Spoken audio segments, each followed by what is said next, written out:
Buenos días, consejera.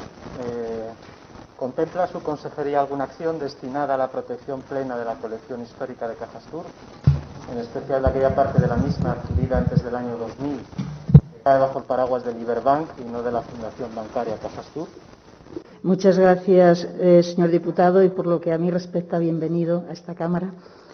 Dado que no consta en el archivo de la actual Dirección General de Cultura y Patrimonio que la Fundación Bancaria Caja de Ahorros de Asturias contestara a la petición de información efectuada en 2017 respecto a la colección artística de la antigua Caja de Ahorros de Asturias, y como consecuencia de la publicación en prensa de las noticias relativas a la fusión entre Liberbank y Unicaja, se procedió por parte de la Dirección General de Cultura y Patrimonio a solicitar tanto a la Fundación Bancaria Caja de Ahorros de Asturias como a Liberbank la remisión de información sobre la colección de arte de la antigua Caja de Ahorros de Asturias, así como un inventario de sus piezas integrantes e indicación de su localización actual, a fin de valorar la posible inclusión de dicha colección en alguno de los niveles de protección contemplados en la Ley de Patrimonio Cultural de Asturias. Recientemente, ambas instituciones han respondido ya a nuestro requerimiento con sendos escritos en los que manifiestan su consideración de que estas peticiones de información respecto a sus colecciones tendrían que enmarcarse en un procedimiento administrativo de protección patrimonial, siendo esta una cuestión que está siendo ahora valorada por los servicios jurídicos de la Consejería. La razón de ser de mi pregunta nace de dos evidencias. La primera es la opacidad y la segunda la negligencia. La opacidad emana del Liberbank, cuyo proverbial blindaje ante determinadas pesquisas brilla en este caso con intensidad. Te confieso que ante este asunto de la colección yo me siento un poco como el agrimensor K ante el castillo, inerme ante un poder invisible. Una sensación que se agrava cuando nuestros interlocutores murallas adentro tampoco responden. El que fuera representante institucional de la Junta en Liberbank en los últimos años, Jaime Montalvo, conocido en Podemos Asturias como el escurridizo o el inconsútil, pues como la túnica de Cristo era inasible, rechazó comparecer hasta 4 veces a petición de nuestro grupo parlamentario.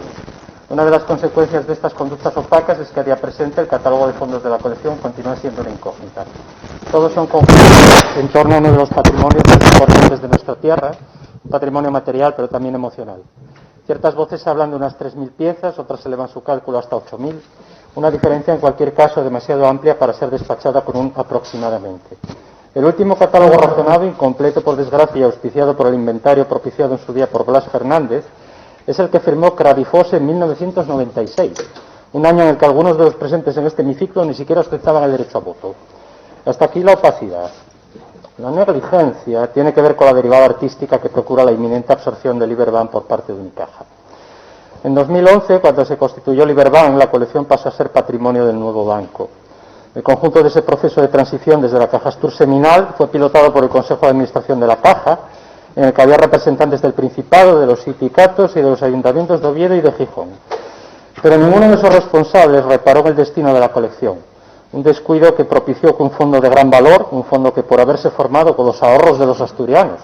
tenía una disposición idónea para convertirse en público, acabara integrándose en el patrimonio de una entidad privada. 3 años después, en 2014, se creó la Fundación Bancaria Cajastur y se procedió a una decisión salomónica.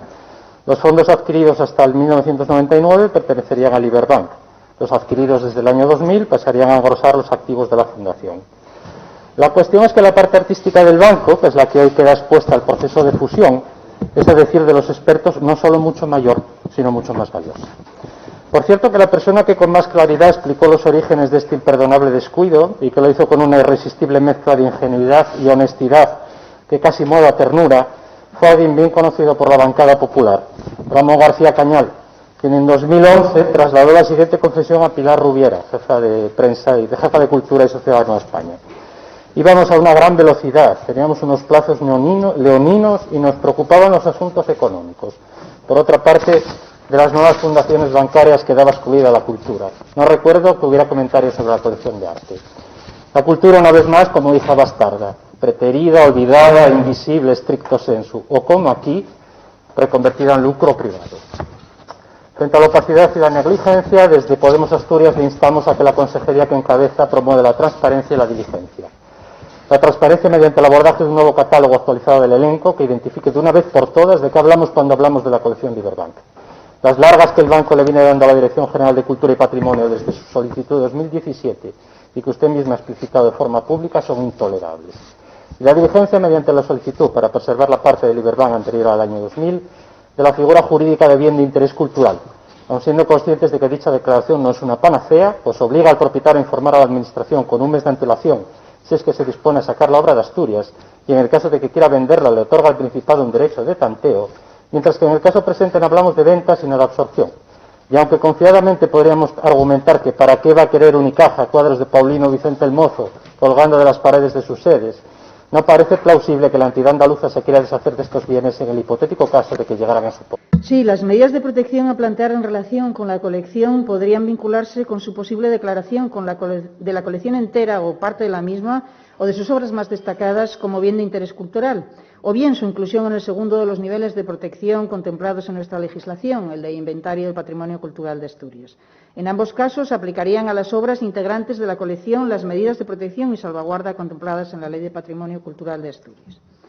Las posibles medidas de protección han de adoptarse previo acuerdo favorable del Consejo de Patrimonio Cultural de Asturias y de al menos dos de las instituciones consultivas contempladas en la Ley de Patrimonio, caso de las Reales Academias de la Historia o de Bellas Artes, del RIDEA o de la Universidad de Oviedo. En ningún caso debe tenerse en cuenta la declaración como bien de interés cultural o la inclusión de la colección o parte de la misma en el inventario del patrimonio cultural de Asturias supondría la prohibición de la salida, como usted ha señalado ya, de las obras de Asturias. Esto hay que tenerlo claro porque puede llevarnos a confusión. Así, según el artículo 75 del Reglamento del Patrimonio Cultural de Asturias, relativo a la circulación de bienes muebles, se establece en su apartado primero que las personas propietarias y poseedoras de bienes muebles protegidos con arreglo a alguna de las categorías que contempla la Ley 1/2001 del 6 de marzo deberían comunicar por escrito a la Consejería competente en materia de patrimonio cultural la intención de proceder a sacarlos del territorio del Principado de Asturias con destino a otra parte del territorio español, con un plazo de antelación no inferior, como usted decía, a un mes antes de la salida. En el segundo apartado de este mismo artículo se establece que, comunicada esta circunstancia, cuando se trate de un traslado definitivo, la Consejería iniciará el procedimiento de exclusión del bien y, simultáneamente, pondrá en conocimiento del órgano competente de la comunidad autónoma de destino de la citada circunstancia los efectos de la posible inclusión del bien en alguna categoría de protección que su legislación contemple. ¿Qué quiero decir con todo esto? Pues que realmente los servicios jurídicos, como decía en mi primer respuesta, los servicios jurídicos de la Consejería de Cultura, Política Lingüística y Turismo están tratando esta especie de pescadilla que se muerde la cola. Nosotros reclamamos los inventarios y desde la institución nos dicen que el inventario solo lo podemos reclamar si realmente tenemos una instrucción abierta para incluirlo en el inventario de patrimonio o en el BIC, pero solo podemos instruir esa en principio, y ahí es donde intentamos buscar una grieta, una salida. Solo podemos instruir esa declaración de BIC si previamente tenemos en concreto qué declarar BIC, y para eso necesitaríamos un inventario que, como usted bien ha señalado, señor diputado, el más reciente es muy antiguo y, por lo tanto, no podemos tenerlo en consideración, además, con todos los cambios producidos. Por lo tanto, nuestros servicios jurídicos están intentando entrar en esa grieta a ver cómo podemos solucionarlo.